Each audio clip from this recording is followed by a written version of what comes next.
कक्षा 9 के राजनीतिक विज्ञान के दृष्टिबाधित छात्रों के लिए श्रवणीय सामग्री। अध्याय 3 संविधान निर्माण।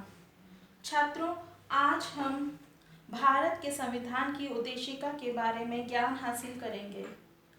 भारत के संविधान की उद्देशिका मैं सर्वप्रथम आपको पढ़कर सुनाऊंगी। भारत का संविधान उद्देशिका।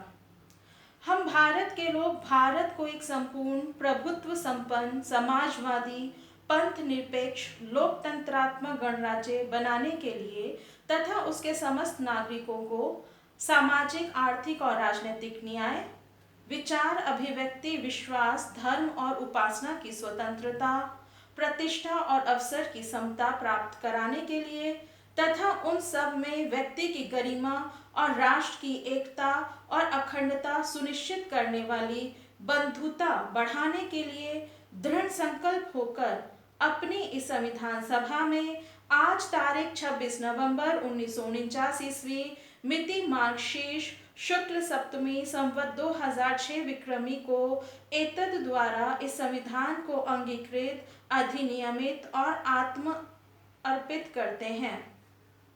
छात्रों, भारत का संविधान किसी बाहरी व्यक्ति के द्वारा या किसी राजा या महाराजा के द्वारा नहीं बनाया गया है, बल्कि भारत के संविधान को भारत के लोगों के द्वारा चुनाव में चुने गए प्रतिनिधियों द्वारा ही बनाया गया है।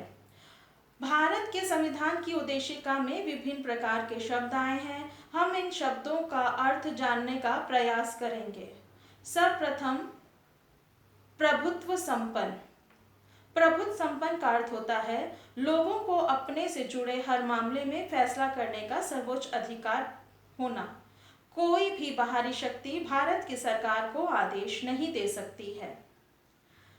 दूसरा, समाजवादी। समाज में संपदा सामूहिक रूप से पैदा होती है और समाज में उसका बंटवारा समानता के साथ होना चाहिए। सरकार जमीन और उद्योग धंधों की हकदारी से जुड़े कायदे कानून इस तरह बनाए कि सामाजिक आर्थिक असमानताएं कम हों। तीसरा, पंथ निरपेक्ष।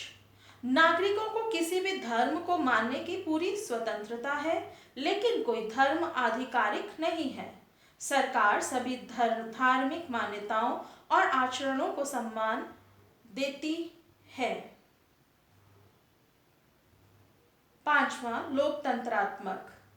सरकार का एक ऐसा स्वरूप जिसमें लोगों को समान राजनीतिक अधिकार प्राप्त रहते हैं, लोग अपने शासन का चुनाव करते हैं और उसे जवाबदेह बनाते हैं। यह सरकार कुछ बुनियादी नियमों के अनुरूप चलती है। गणराज्य का छात्रों अर्थ होगा शासन का प्रमुख लोगों द्वारा चुना हुआ व्यक्ति होगा, ना कि किसी वंश या राज खानदान का। समता से तात्पर्य है कानून के समक्ष सभी लोग समान हैं। पहले से चली आ रही सामाजिक असमानताओं को समाप्त होना होगा। सरकार हर नागरिक को समान अवसर उपलब्ध कराने की व्यवस्था करे। न्याय से तात्पर्य है नागरिकों के साथ उनकी जाति धर्म और लिंग के आधार पर भेदभाव नहीं किया जा सकता।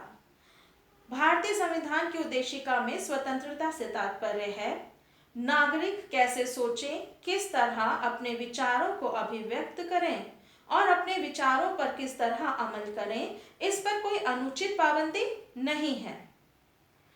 छात्रों, इस उद्देशिका में एक शब्द और आया है जिसे कहते हैं बंधुता। इसका अर्थ है हम सभी ऐसा आचरण करें जैसे कि हम एक परिवार के सदस्य हों।